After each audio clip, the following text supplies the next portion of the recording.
Before I introduce our great speaker, I do want to give a shout out to my committee, my program committee. They've done a fantastic job.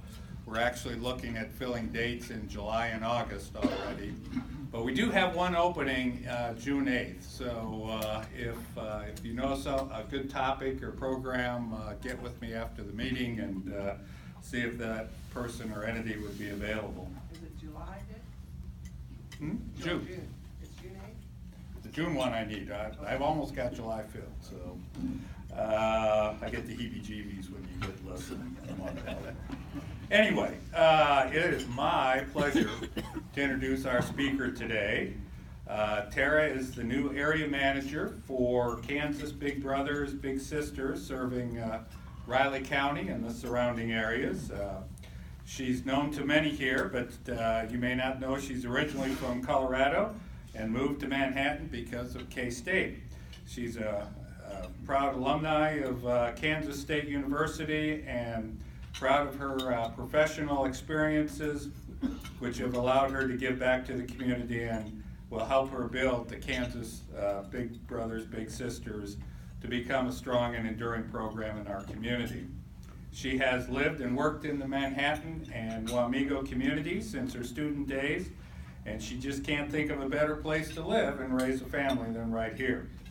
She and her husband Mark are blessed with 4 fantastic children, Caitlin, Talem, McKenna, and Taylor, who keep them busy following their various activities and adventures. Would you please welcome to the podium Tara Claussen.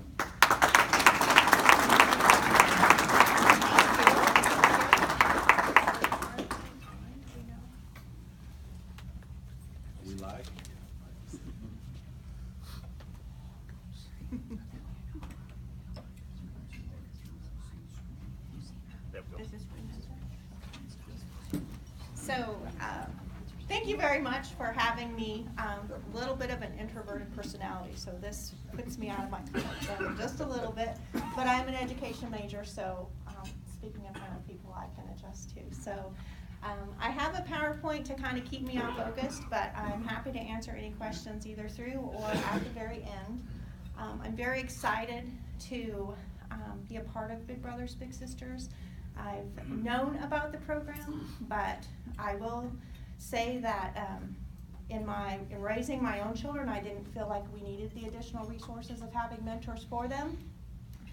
By the opportunities that they had and the ways we engaged them in the community, some of those natural mentors just fell out. I myself am where I am today because of some of the mentors, a few of them in this room today. So mentoring is very important. So I'm happy and excited to be a part of a program in our community that changes the life path for some of the children that will be our future. So a little bit about myself. We'll just start through. The mission for us and the vision in a nutshell is to find volunteers in the community who will be a friend and advocate for one child who's facing adversity. Facing adversity is a pretty broad term. It can be as simple as they're struggling in school and they just need somebody who can sit down because mom or dad are working 2 jobs or just don't have the time to help with those additional resources to keep them on target in classroom. It can be that their parent or guardian is incarcerated right now. It could be because of some abuse, both physical or mental. Adversity, again, is a very broad term. So what we look for is an individual who will commit at least 1 year. We hope it's a lifetime, but at least 1 year to providing opportunities and being there for that one particular child. We are a new team. Myself, I started in September, so I'm still learning the ropes, but I'm pretty excited for some of the things we've accomplished already. Jenna and Shayla started a month before I did, so as I highlight the things we've accomplished, I can't take kudos for hiring them, but I can tell you I'm very blessed that they were hired and are a part of our team. Tori is an AmeriCorps Vista staff member with us. Her contract ends mid-July, but she's instrumental in the successes we've had. The piece that I put on the table is something that she worked to create for us to raise awareness in the community and share our successes. And so I hope that over the next few weeks and looking into the rest of the year, I can identify some resources where we can keep her on staff. One of our challenges, because we are a home at 519 Pierre, is people drive on down the street. So I put a picture of what our location looks like and our address. I hope someday you can swing down by and see us. Our facility is a little bit of a challenge. It was built in 1920 and hasn't received the care that it needs. So that's one of my strategic plans over the next probably couple years, is to identify what we need to do to repair that. But we do need to be more visible, we need to be recognizable, and we need to know where people can come to see us. And so we'll hopefully over the next little bit be a little more present and visible. The area that I actually oversee is all of the green counties there on that map. It's a pretty big geographic area. Right now, our sole focus is Riley and Manhattan. That doesn't mean I'm not already looking to how we can create some opportunities in some of these other counties, but right now we're trying to put a solid foundation under us in Manhattan. The white areas, so that you're aware, kind of as they stand out, there's actually 8 areas under Kansas, Big Brothers, Big Sisters. The white are standalone programs. So they don't have the same kind of resources, honestly, that I have with leadership in Wichita. So we can speak about that a little bit more if anybody has any questions. But for our area, this is the number of children served. So children served for us is children who are in a match or we have placed in a match. So our numbers right now are 114, or 88% of the children we serve right now are in Riley County. You can see the other counties that we're currently serving, but they are not active programs. I'm not doing outreach there. I'm not doing any fundraising there. Geary County is probably our biggest need area. We do have about 20 children on our wait list. So as we have volunteers, honestly, in Manhattan who are willing to drive to Junction City, we try and present that as an opportunity.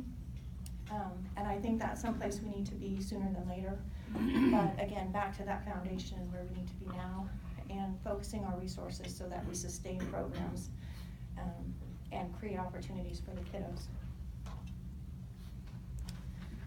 If you're not familiar with the types of matches that we have, here's some awareness for you. We have community-based matches, we have site-based matches, and we have Site Plus. A community-based match is where an individual or a married couple or a family is paired with one child facing adversity in the community.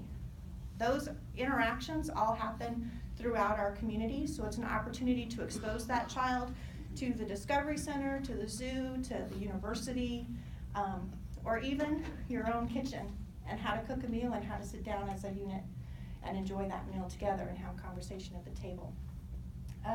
Site-based happens in an organized or supervised environment. Right now, all of our site-based matches are within our school system. We finished 2016 with no site-based matches in the city of Manhattan. I'm very happy to say almost half, I have some statistics in a bit, but we are in 7 of the 9 elementary schools right now and 1 middle school. So we're beginning to strengthen that program and be accessible. Site Plus is a combination of the two. Most of the interactions do happen in the school system, but once a month that volunteer, we have additional waivers that are signed for safety and transportation, but they can pick that child up about once a month and maybe go to a K-State baseball game or football game or an opportunity like that. These statistics are from the state as part of Kansas Big Brothers and Big Sisters, but I will say as I've looked at our local numbers, the percentages are fairly the same for Riley County. As you can see, the children that we serve, 85% are from single parent homes. You can be a part of our program and be in a 2-parent home. In most cases, we just ask to identify what that adversity is that you're facing. So it's usually fairly easy to identify that. Our program is free to the families, so what makes it easier for me is once a child's identified, there's no opportunities to fill out scholarship applications and how do we work you in. This is just a free resource to the community and those parents. Probably one of the things you've heard is it's hardest to find male mentors, and that still stands true. Our numbers are not quite at 70%, but in a secondary slide I'll show you, we do need more male volunteers than we do female volunteers for the children in our program. So that's an outreach that I really would like to focus on here in the next few months to raise awareness to that need. But it's a pretty common need in the program as a whole throughout the United States. So as I said, I started in September, and they were very honest in answering some questions that I had and just what exactly am I committing to if I take on this role. So, and I apologize, I took this from a dashboard that I have to measure, so because I didn't want to retype, so it's a little bit small. But what I want you to see is our program has probably not been at its strength in the last few years. There's probably a lot of reasons for that. At this point, that's not my focus. My focus is moving forward. But what I want you to see is we are making an impact with that. The month of February wasn't all that great for us, but I didn't do any focused fundraising efforts. I was working on our For Kids' Sake campaign and the bowling event that we had in April. So we did have resources come in, but maybe not quite as much as I hoped for. But to date, or as of May 2nd, we have a positive cash flow, and I hope that we can maintain that through the year. So.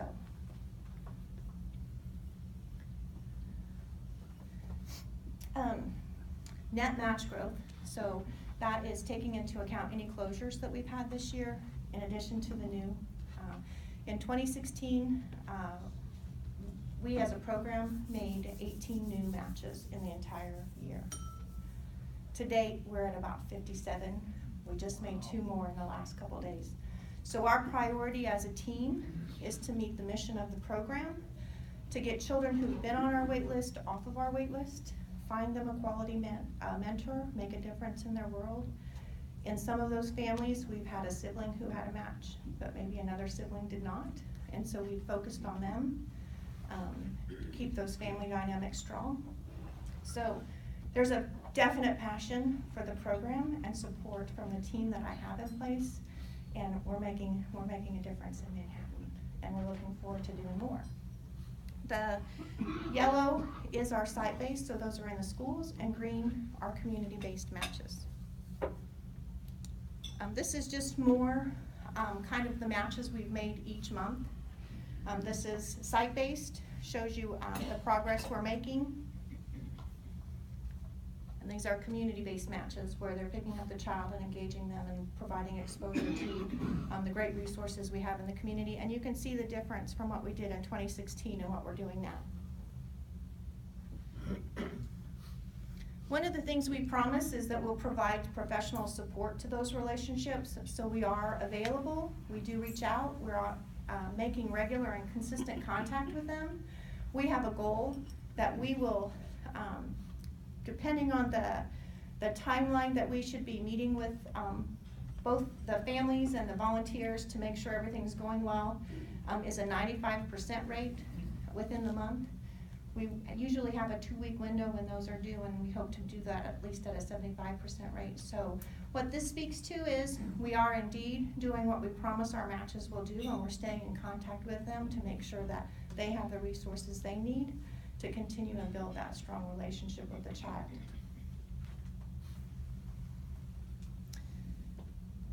This one is a little misleading, so I'll put that out there, but I kind of want you to know where we are. This speaks to the need that we have in the community as a whole. The first column is male volunteers that we have compared to the male children we have in the program. As you can see, we have a deficit of about 43 male volunteers. To the female side, it looks like we have a surplus, which I do think we do. We're trying to engage with different resources to identify both male and female children in the community we can serve. In that inquiry stage where female volunteers are so high. All that indicates is that they've contacted us, that they might have interest. They may never take that next step and actually become a volunteer. So that skews the numbers just a little bit, if that makes sense. But what that speaks to is the fact that we are engaging people in the community. Our name is getting out there and the need is there. So we'll continue to focus on that. I am reaching out with St. Francis Community Services, DCF, different resources we have locally to identify the children that we should be serving. This slide, I hope, speaks to each of you in the room. We've made great strides with relationships on campus, with student groups, scholarship groups, the College of Education, the College of Human Ecology, identifying students who would be great and have an interest in being a mentor. But if you look at this slide, the largest impact comes from our older generation of volunteers. So we've made a difference. We've gotten some children off of our wait list who've been waiting. But I think if we really look at the success of our program, we need to engage our community members who are here for a lifetime, who can really be there from the beginning to the end of that relationship. The children in our program are 5 to 17. So we hope that at that point, that relationship is so strong that it will go on much past that when we're providing that supervision. So this will be my focus over the next probably 6 months in the community itself. Here's the impact. We are an evidence-based, statistic-based program. We do have facts to support that having a mentor makes a difference and changes a life path for a child. So you can see some of the ways that being a big makes a difference for our community as a whole. Here's just a few of the pictures. We take a picture every time we make a new match, so our little folder with all our pictures is pretty full this year, so that makes us proud. But here's just a sampling of a few. We put them all on Facebook to share that excitement and get that out there. And we look for opportunities for those pictures when they do activities in the community to share that also. Ways I can share to become involved: be a big, or identify somebody you think would be a great big. We'd love to have more volunteers in the community engage with the program itself. We have what we call Big for a Day activities. They're recruiting resources for us. It gives the children who don't have a big an opportunity to engage in an activity in the community. It also gives our potential volunteers an opportunity to interact with the program and meet some of the children. There's no better way to make a connection than when you actually get to meet them. And it's not a picture and a file that you're reading through. I addressed our facility needs. They're ongoing. They're as small as we got Jenna out of her office earlier in the week because the door handle fell off. 2, at the end of May, we needed the heater because it was cold, and one of the furnaces doesn't work. And they're pilot driven, so we've been guided not to fix them but replace them. So there's a gamut of facility needs we might have. Other ways are, again, as any nonprofit, always ways we can engage and impact the budget. One thing I do want to share with everybody in this room is throughout the year we have opportunities for matching gifts where we can leverage a gift in the community and match it 1-to-1. We'll take advantage of as many of those as we can. They're random. I don't know when they come. I usually have about a 2-week window to secure local funds to support that. It's a great way to double that. A gift to our local program. All of that stays within our own local operating budget. We do have an endowment with the Community Foundation, so that's lifelong support for our program as a whole. And I guess just ways to get engaged. So thank you very much for letting me speak to the group. I would love to answer any questions you might have or follow up.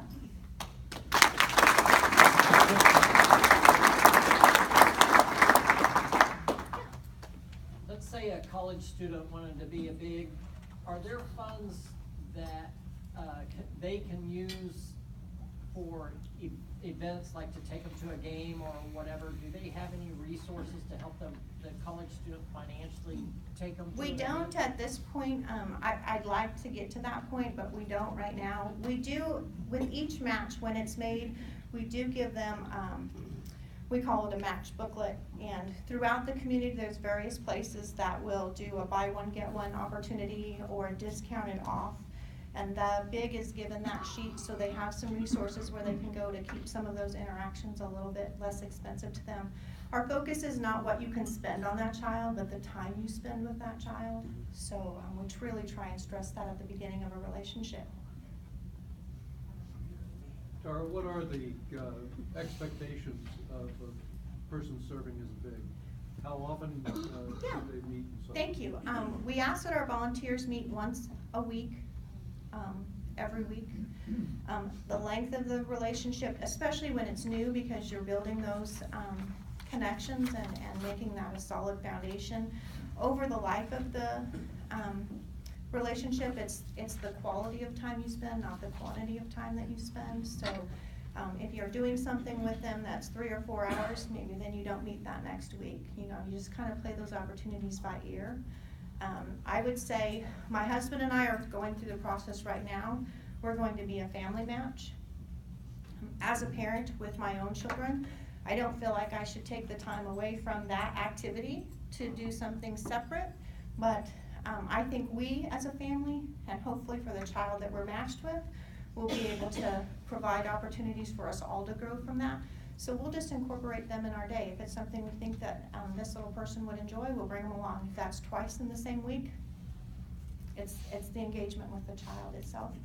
We ask that our volunteers are 18 years old, a graduate of high school, and can pass a background check. Commit 1 year to that relationship. Again, we hope it's much longer than that, but a minimum of 1 year. So other than that, there's no requirements to be a big. My wife was reading an article recently, and I'm not sure about how, but she indicated to me that from the paper or other resource that in Kansas we have about 10,000 homeless children. Would that be about right? You know, I don't know what it is statistically, but we have some pretty staggering facts in Manhattan for the children we serve. I think I received a figure from Lucas Shivers that 18% of our graduating class doesn't graduate from high school. Who knows what those specific factors indicate, but if a relationship with an adult who provides those opportunities and creates that solid foundation impacts that percentage by 2%, I say we win. We do have a significant I think ours is like 87% locally of our children that we know, and we don't know the masses, are on free and reduced lunch. I will say, and I'm sorry, I'm really excited to share this opportunity, so I hope you'll see it in the paper, but Academy Sports is opening May 25th, 26th? 22nd. Okay, I have that date wrong. Anyway, the 25th, they are actually going to give 30 of the children in our program a $100 gift card. We're going to bring their big with them, match them with an employee, and they can shop in the store. So we're going to use that as an opportunity to budget. You'll have $100. What does that look like? What can you buy? We don't want them to walk in and buy 2 pairs of socks and think they're done. We also don't want them to think they can buy out the store. So that's an opportunity for us to help them learn budgeting, expectations. They'll have an opportunity that maybe they wouldn't have had otherwise. So we're pretty excited about that. I just learned about it 2 days ago. So, yeah. You had said that you were having difficulties in Junction City. I would think Fort Riley would be a great source for bigs. I would agree with you. Right now, I'm not doing a lot of outreach because I'm really trying to make sure we're strong and we have strong foundation in Manhattan. What I don't want to do is get excited for what we've done, start focusing on Junction City, and let Manhattan slide again. So I haven't. I will say that in my tenure, I've heard some things in the community. I've been shared directly that we maybe suggested soldiers would not be good bigs because of the transitional lifestyle that they have, which let me just say is not factual at all. So I think there's some community outreach I need to do in those areas. I reached out to 2 groups recently on post to see if they would be volunteers for a day for a fishing clinic we were supposed to have last week. Then we had to cancel because it was cold and wet. So that will actually happen in August, but we'll try and engage some different groups on base to be a part of our They have a lot of program. staff and people over there that are not subject to being deployed. That I would go after. Absolutely. Even soldiers, if you know you're going to be here for a year, that's all we ask. It doesn't have to be a lifetime commitment. We hope it is, because we see the long-term effect of that. So there's some definite opportunities for us to engage. Yeah. You talked about the statewide dropout rate for high school students. Have you looked at your own dropout rate and how successful Well, you the are? 18% I got was, I That was got statewide, local, though. it was local. How about? But your I own? don't know, I would have to I think it'd investigate, be I an don't. interesting stat to be able to brag about and say, Yeah. our kids. Right, I'm still learning what facts I need to try and, really highlight and uncover, but yeah, I definitely can do that, you're right. Thank you. Yeah. How do you work with the parents, so the parents are contributing to the benefits of this program? The best thing about our program is the volunteer is an advocate for the child. So we do have interactions in a community-based relationship with the parent, but you're there for that child. So as much as we can provide opportunity and build excitement with that child that maybe they can bring home, but our focus is not the parent. Our focus Well, I is mean, not how do you them. prepare the parent for their child to be in this Oh, program? I'm sorry, I misunderstood that. On the initial, beginning of that relationship with the parent and child, we sit down and we talk about how the program itself will work, what it looks like, that our volunteers are not babysitters, they're not daycare, they're not another parent. They're there to be a friend for your child and to listen, and what that looks like and what expectations are. Since I've been on tenure, we've only had to address that with a parent one time. And honestly, they came back with us with, oh, I knew that. So, not intentional necessarily. But the great thing about being a little in our program is you want to be. That's one of the first questions we ask. Here's the program, here's what it's going to be like. Do you want to be a part of it? And if they say no, we say, okay, maybe you want to come back in 6 months and visit with us. That's okay too. So usually there's not a problem with the engagement on either side of that relationship. Along that same line, do you have any coordination with the CASA program? I'm just beginning to outreach with them. I have spoken with some CASA staff because I feel like there's probably children in that program that would benefit from more than just one adult relationship. And how can we partner and identify those kiddos so we can create another mentoring role or availability for that. So we'll continue to engage. I did the same thing with St. Francis Community Services, DCF. Just any outreach I can do, I will. Got time for one or two more questions. Yeah. Across the street from you on the corner, is that building allied with you or not? It is not a lot. That's the one we get confused with. We're 2 buildings away from each other, and they're both phenomenal programs. But our program doesn't address the masses. Not every child, as I said, needs a mentor. Or those mentors come to them naturally through sports or choir or play or that kind of activity that they might have. So what we focus on solely is that mentoring relationship that we can create and connections that we can help with that family.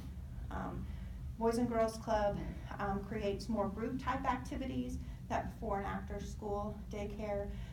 The children in our program probably overlap. So there's opportunities that I think as they have new leadership, I think there's ways we can probably partner. But again, we're both new, so we're kind of feeling our way through how we do that. But 2 different programs. They're a little bit more visible in that beautiful building than our 1920 house. Well, last question, we have one more question.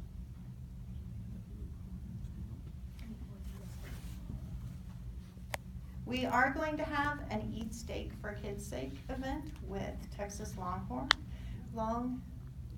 What did I say? Texas Roadhouse. Texas Roadhouse. I run them all together. Texas Roadhouse is going to donate a 40-ounce steak, mashed potatoes, salad, and 4 rolls. If you can eat that in 30 minutes, you get it free. If you can't, you have to donate $50 to the Brothers and Sisters. So that will also be on May 25th. I have a flyer if you're interested or you think that would be something you're interested in. To me, it seems like a lot of food. I wouldn't even do it. But it'll be a great way to promote the business and also get exposure for us. So we're pretty excited. Write your check now. Thank you very much.